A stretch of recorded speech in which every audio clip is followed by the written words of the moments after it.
तो hello anime fans and welcome back to the channel. तो आज मैं तुम लोगों के लिए Shinchan guardians versus toy war की सीरीज का एपिसोड 3 लेके आ चुका हूँ। और हाँ, अगर आपने अभी तक इस सीरीज के एपिसोड 1 और 2 को नहीं देखा तो आप पहले उन एपिसोड को देख लें, तभी आपको ये एपिसोड समझ आने वाला है। और ये एपिसोड काफी इंटरेस्टिंग भी होने वाला है। तो बिना देरी के एपिसोड को स्टार्ट करते हैं। और हाँ, अगर आपने अभी तक इस चैनल को सब्सक्राइब नहीं किया तो प्लीज इस चैनल को सब्सक्राइब करके बेल आइकन को ऑल पे सिलेक्ट कर लेना, ताकि मैं अपनी जब भी न्यू वीडियो अपलोड करूँ आपको उसकी नोटिफिकेशन सबसे पहले मिले। तो बिना देरी के एपिसोड 3 को स्टार्ट करते हैं। तो पिछले एपिसोड में हमने देखा कि जितने भी चिंड्राकी से टॉयज आए थे वो सभी टॉयज सभी बच्चों के टॉयज को चुरा कर चिंड्राकी टॉय बॉक्स हाउस में जा रहे हैं। और अब आगे की कहानी। तो एपिसोड 3 की स्टार्टिंग में हमें सिंचन का घर दिखाया जाता है, जहाँ पर सिंचन सुबह उठकर अपने टॉयज के साथ खेलने के लिए उन्हें लेने के लिए आता है। तभी सिंचन देखता है कि वहाँ पर उसके टॉयज नहीं है। और ये देख के सिंचन अपनी मॉम को कहता है कि आपने कहा था कि मैं तुम्हारे टॉयज को फेंक दूंगी, क्या आपने मेरे टॉयज सच में फेंक दिए हैं? इस पर मिक्सी सिंचन को कहती है कि नहीं, मैंने तुम्हारे टॉयज को देखा भी नहीं है, और भला मैं तुम्हारे टॉयज को क्यों फेंकूंगी। और ये सुनकर जो सिंचन है वो अपने टॉयज को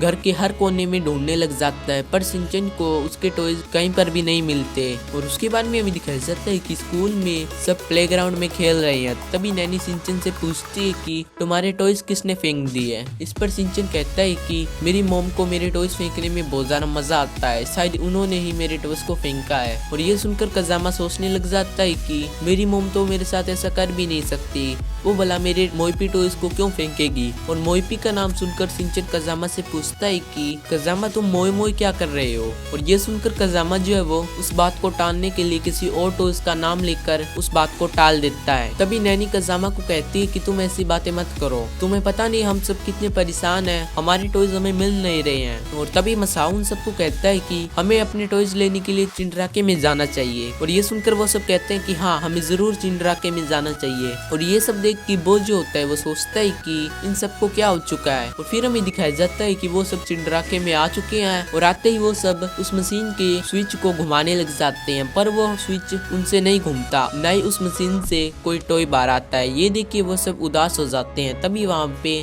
वही कैट टॉय आ जाता है, और वो उन्हें कहता है कि अब चिंड्राके की ओपनिंग खत्म हो चुकी है, इसीलिए तुम्हें कोई भी टॉय नहीं मिलेगा। अगर तुम्हें टॉय चाहिए तो तुम्हें इसमें पैसे डालने होंगे। और ये सुनकर मसाओ उस कैट टॉय से कहता है कि तुम्हें कितने पैसे चाहिए। इस पर वो कैट टॉय उसे कहती है कि मुझे 100 मिलियन येन चाहिए। और ये सुनकर सिंचन उसे कहता है कि ये तो बहुत कम पैसे हैं, मेरे पास इससे भी ज्यादा हैं। और इस पर कजामा सिंचन को बताता है कि 100 मिलियन येन बहुत ज्यादा पैसे हैं, इससे तुम हर दिन एक चोकोबी का पहाड़ खा सकते हो। और ये सुनकर सिंचन हैरान हो जाता है। तभी वो कैट उन सबको कहती है कि अगर तुम पैसे नहीं दोगे तो तुम्हें कोई भी टॉयज नहीं मिलेगा। और वो उन्हें धक्के मारकर वहाँ से बाहर फेंक देता है। और बाहर आते ही सिंचन उस कैट टॉय से कहता है कि तुम एक कैट हो, मैं तुम्हारे पीछे अपना डॉग छोड़ दूंगा। और ये सब इस सीरीज की मेन विलन भी देख रही होती है। और उसके बाद में हमें दिखाया जाता है कि सड़कों पे लोग जा रहे हैं। तभी जैसे ही टीवी पर चिंड्राके की एड आती है वो सभी बच्चे पागल से हो जाते हैं, और वो जमीन पर अपने हाथ पटकने लग जाते हैं। वो सभी बच्चे सड़कों और गाड़ियों के ऊपर भी लेटकर जोरों से मारने लग जाते हैं। और इसके बाद में हमें दिखाया जाता है कि पूरे कासुकाबे के अंदर सिर्फ वही ऐसा बच्चा है जो बिल्कुल नॉर्मल है। और फिर हमें सिंचन का घर दिखाया जाता है, जहाँ पर सिंचन भी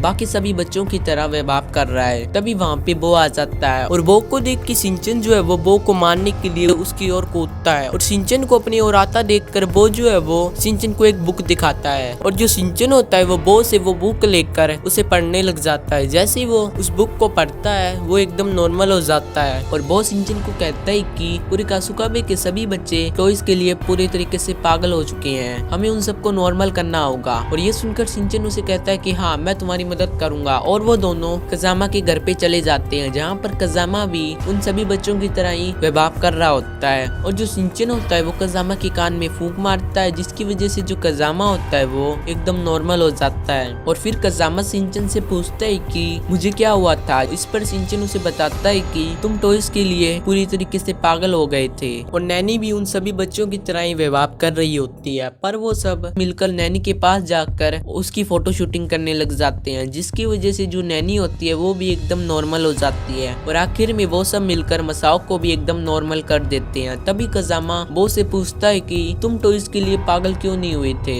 इस पर बो से कहता है कि मैंने कोई भी टॉय नहीं लिया था, मेरे पास सिर्फ ये मेरा पत्थर है। और उसके बाद में हमें इस सीरीज की मेन विलन को दिखाया जाता है और वो जो क्रीपी सा टॉय होता है वो इस सीरीज की मेन विलन को कहता है कि कुरिकाजुकाबे में सभी बच्चे टॉयज के लिए पूरी तरीके से पागल हो चुके हैं, उन्हें टॉयज नहीं मिल रहे, इसीलिए वो सब चिल्लाते हैं और वो सब जमीन पर जोरों से अपने हाथ को पटकते हैं, जिसकी वजह से एक एनर्जी प्रोड्यूस होती है और वो सीधा सीक्रेट अंडरग्राउंड क्लब की मदद से चिंड्रा की टॉय बॉक्स हाउस में जाती है। और जैसे ही उस एनर्जी की मदद से ये मीटर फुल होगा, हमारा टॉय वेपन स्पॉल ब्रेड जाग जाएगा। और ये सुनकर जो इस सीरीज की मेन विलन होती है वो कहती है कि मुझसे अब और इंतजार नहीं हो रहा, बस ये जल्दी से जाग जाए। और वो ये कहकर एक्शन कमीन और कुछ बाकी टॉयज को जिंदा कर देती है और वो सभी टॉयज सिंचन, मसाओ, नैनी और कजामा के होते हैं। और वो उन्हें कहती है कि टॉय स्टोरी प्लान ये है कि हम सभी ह्यूमंस को टॉयज में बदल देंगे और हम सभी टॉयज को जिंदा कर देंगे। और यहीं पे हमारा आज का एपिसोड खत्म होता है। तो गाइस एपिसोड यहीं पे खत्म होता है। आपको सिंचन गार्डियंस वर्सेस टॉय वॉर की सीरीज का